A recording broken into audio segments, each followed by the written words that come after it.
بالعكس نفتخر بيها. حضرتك نفتخر ان بنتك ممكن تعمل مساكنه مثلا؟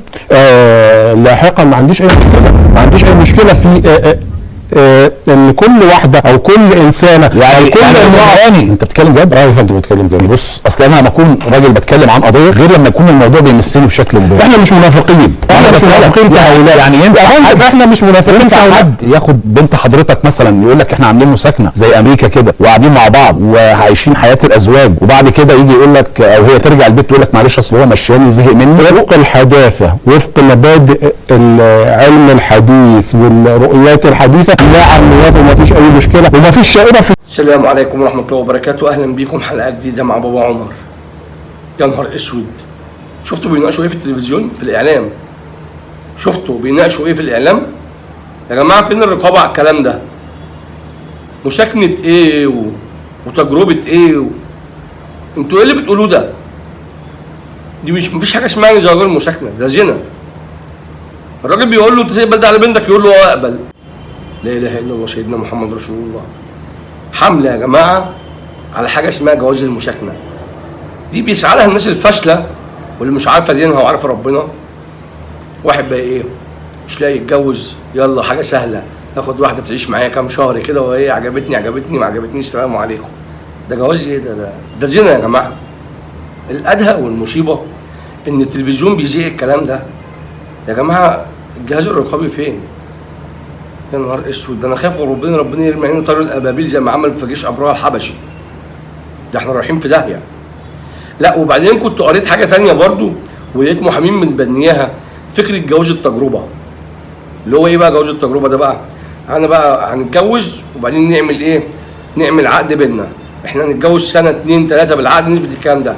عجبنا الكلام نجدد العقد، ما عجبناش خلاص. بقى ساعتها بقى تاخدش رقم مطلقه، بقى تبقى ايه؟ تبقى متجربه مش متطلقه.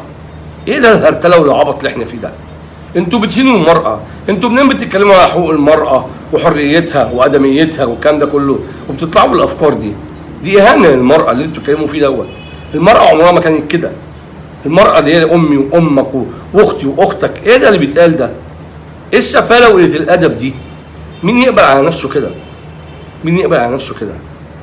طب انا عايز اسال سؤال بس، يعني انتوا النهارده بتطلبوا جواز تجربه 3 شهور ولو ما عجبناش خلاص ما نكملش. يا سيدي ما ربنا سبحانه وتعالى حلل لك الطلاق يا عم. ما تتجوز زي خلق الله على سنه الله ورسوله، ولو ما عجبكش الجواز يبقى طلق يا عم. يعني انا مش فاهمك يعني. انما ايه التجربه ونكتب مده في العقد؟ ايه ده؟ ايه العبط ده؟ الجواز اساسه النيه والاشهار، داخل ابني بيت، داخل اعمل اسره، نيتي صافيه سالكه، مش داخل لا مؤاخذه يعني اتمتع واخلع. دي قله ادب. مساكنه وتجربه، انتوا رايحين بالناس على فين؟ رايحين بالناس على فين؟ واحده طلعت هجمت الصلاه، وواحد بيهاجم الحجاب، وواحد بيقول لي مساكنه. انتوا خلاص كده يعني هو ده اخركم؟ ما انا مش فاهمكم بصراحه يا جماعه. يعني انا خلي بالكم، انا الفيديوهات اللي انا بعملها دي انا بحاول اكون جزء من اللي بيتصدى للمهزله دي. يا جماعه اللي يشوف حاجه زي كده يخش يتكلم زيي ويتصدى للناس دي، يقول لهم كده احنا موجودين، كده غلط. ايه ده؟ ايه ده؟ مساكنه ايه وخرا ايه على دماغكم؟ وبعدين ما حدش يقول لي بقى بصوا اصل هيحصل ايه بقى؟ الناس اللي زينا زي حالاتنا الغلابه مش ده استحاله الكلام ده عندهم. ده في طبقات كده معينه ممكن يحصل فيها الكلام ده، فما حدش يقول لي لا مش هيحصل، لا ممكن يحصل. ويبقى بقى يلا بقى هي لا. مش فاهم يا جماعه. يعني في جواز وفي طلاق، ربنا شرع الجواز وشرع الطلاق. ربنا يهديكم يعني يا جماعه، ربنا يهديكم. يعني انهي ست تقبل على نفسها كده؟ انهي ست تقبل على نفسها ان واحد يكون مؤجرها كام شهر كام سنه؟ يعني ست تبقى على نفسها تروح تعيش مع واحد بدون اي حقوق، بدون اي حاجه، هو يتحمل وهي تتحمل نفسها، بس هم مع بعضيهم وخلاص، وبعد كده لو عجبهم الحل يبقوا يتجوزوا. ايه يا جماعه ده؟ في ايه؟ ده علامات ساعه كبرى قوي. يعني انا ربنا يلطف بينا، ربنا يلطف بينا. اشوفكم على خير ان شاء الله في الحلقه الجايه.